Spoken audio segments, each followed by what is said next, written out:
What is up, guys? It is the Sound Alchemist, and I'm joined by the one, the only, Gersh1. And today we're back to answer your questions in another episode entitled For the Greater. This is a video series where we answer the questions left by you, the viewer. If you have a question for us, comment down below. Put a question in front of your question because we get to those questions first. That is what Shinku Kirito Ichika did. He asks, Would there be a lesser chance of falling to chaos if the Emperor tells the Primarchs about chaos during the Great Crusade? Yes and no. No, because chaos is a form of power. Any one of these Primarchs can be fed up, especially Angron. Be like, I want to take my revenge on the Emperor. He's the reason why all his comrades died. So he's going to use that power to basically get on even terms with the Emperor. So because of that, even the thought of power is enough to corrupt. And I think that that's probably what the Emperor was thinking. But it still ended up turning half of the Primarchs evil. Yeah, I feel the same thing that happened to the Inquisition would happen to the Primarchs. Within the Inquisition, two sects broke off. One of them claimed that multiple sects broke off, but one of them claimed that we should use warp powers against warp powers, kind of like fight fire with fire, and then the other one's like, no, everything that has to do with the warp is evil and should be banned. Eventually they came back. They split off for a second, and then they came back, and now the Inquisition uses psychic powers. But I think that's what would have happened with the Primarchs. Half of the Primarchs would have been like, yeah, if the warp powers are bad and chaos is bad, let's not use chaos. And the other half would be like, well, let's see what these chaos powers can give us. Because we could fight fire with fire. And then Horus Heresy all over. Mm-hmm. It's inevitable. Next question. This one is by Sean Gary. Some of the Space Marine chapters are flavored around real-world warriors, such as the White Scars being Mongols, Ultramarines, Roman, etc. Are there any historical warriors you guys think would make a very good flavor for a Space Marine chapter? I've always thought about this, and I've seen a lot of fan lore on it. It would be like the Mayan or the Aztecs. Yeah, that's what I was thinking. Go ahead. We have a 40 facts on the... Blood Jaguars? I think they're the Blood Jaguars or Space Jaguars. No, Blood Jaguars. But yeah, they're basically Space Marines themed after the Aztecs. So they have jaguar skulls and stuff like that. You've got feathers and kind of tribal stuff. Yeah, that would be a really cool one. What are they called? The Egyptians, but not with warp, I guess, because that's what the Thousand Suns are. Mm-hmm. But not with warp powers. For some reason, I don't like the Rubric Marines. I don't like the concept of magical armor fighting you. Yeah, they're basically soulless.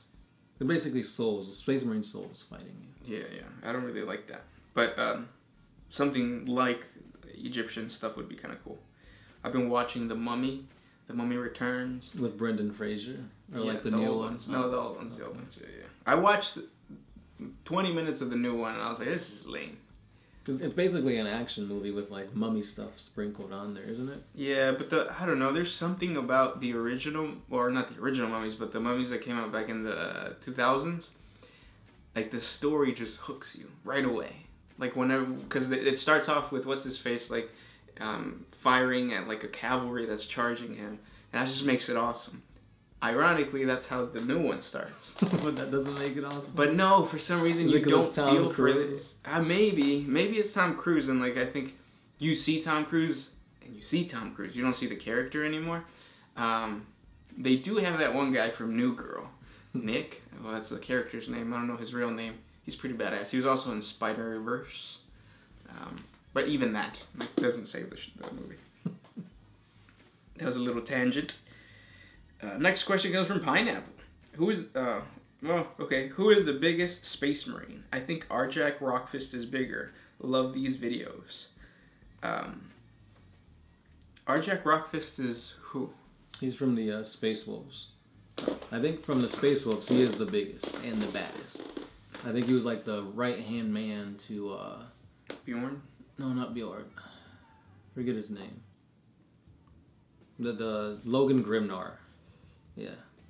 And like they talked about him in the supplement. I think it was called like Wolves of Fenris or something like that. But yeah, I think he's the biggest one in the Space Wolves. However, in the entirety of the Space Marines, obviously it's Vulcan. He was the biggest, the baddest. So his children should also be the biggest, baddest guys too? Should be, but I'm sure there's anomalies in other chapters. Like Asterion Moloch, the the Minotaur, he was also pretty big. Yeah. But again, that might be his like cybernetic augmentations. And there's rumors that like he's not the original chapter master, that he's died and he's been replaced. So who knows? Maybe it's like genetic cloning, and every time they clone him, they make him bigger and badder. That's kind of cool. You're kind of cool. Next question by D406. Is marrying an Imperial Inquisitor a good idea? Yeah, like the Imperial Inquisitor is the highest, has the highest power. You can't really mess with an Inquisitor unless you're warp powered. Kind of. Like, no average Imperial citizen, even in, like, the Ecclesiarchy, would want to mess with an Inquisitor. Just because of the fear of what he can do. Yeah. Yeah. If you see the fan... It's not a movie yet, but, like, the fan animation of the Inquisitor, it kind of shows you a little bit of as, like, his status and how much he has control over. And he looks like a kid, like a young guy. Mm-hmm. That movie's not going to get done, I heard. Oh, he stopped it? Yeah, they stopped it. Next question comes from... We got one? This is an interesting one by Kappa Kiev. Which Primarch would be the most loyal / passionate lover? Vulcan. I mean, he likes like humans. That's his whole thing. It's compassionate. Who's the other compassionate one? Was it Magnus? Magnus the Red? Yeah, he kind of saved the people of Tizca, yeah. From like basically little bugs that burrow into humans' heads. Well, it wasn't that because they were like psychically powered. Yeah. Oh yeah, but like he saved them. He purged the bugs. I would say maybe Sanguinius, Fulgrim. There's a lot of compassionate Primarchs. Well, that appear compassionate. I feel like Fulgrim won't be as long as you tell him like, "Oh, you're so beautiful." Or, he's like that kind of like feed into his ego. Yeah. Next question comes from Valdepinir Iasoson. Sorry, I can't read. Do Dark Eldars have gods? And if so, who are those gods? Dark Eldar share the same pantheon as the regular Eldar. But they have come to the ideology that why should we worship those gods? We are our own gods type of thing. So like that whole egotistical like ideology of not atheism, but like knowing that there's gods, but like pushing them away. Yeah, kind of like they're more more tangible. Like they believe stuff they could see, they could hold.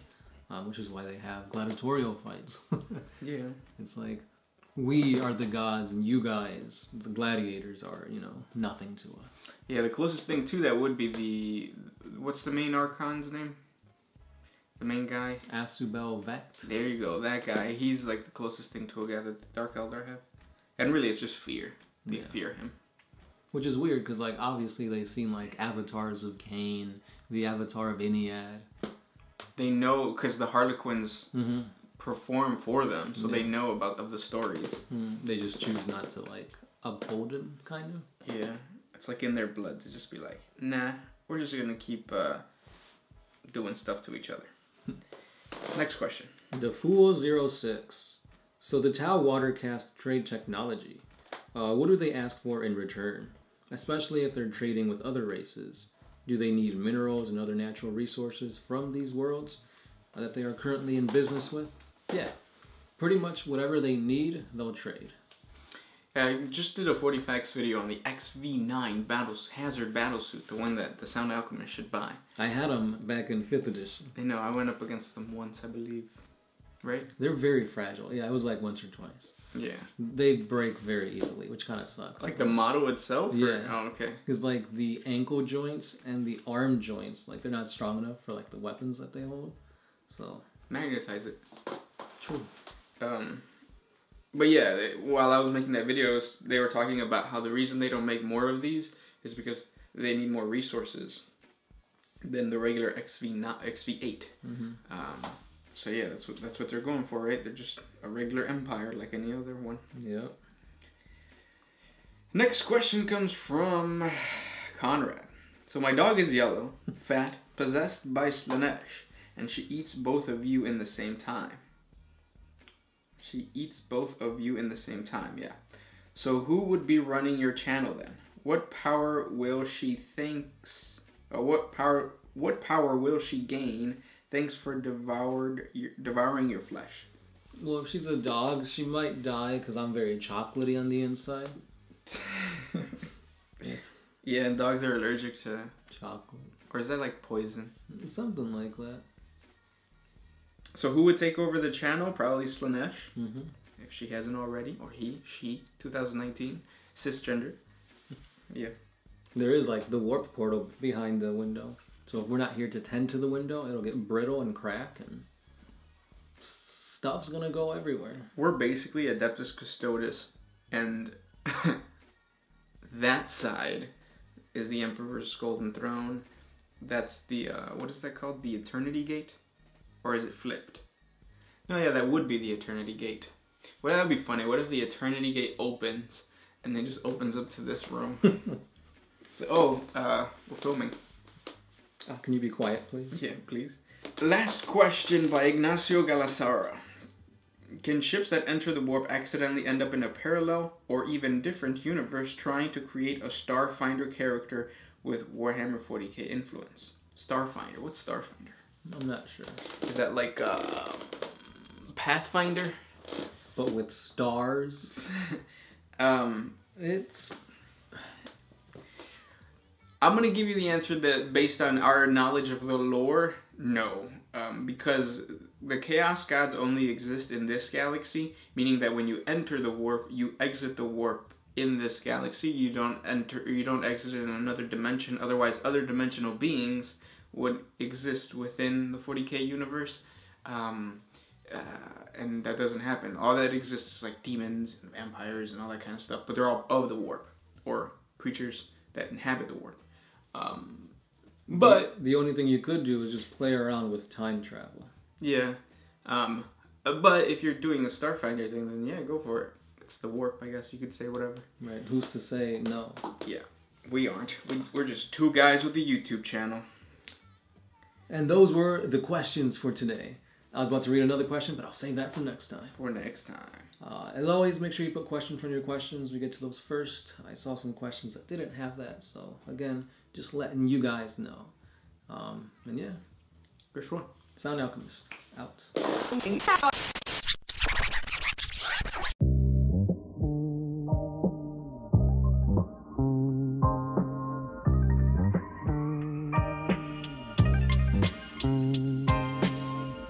Always used to put my freedom first in any situation.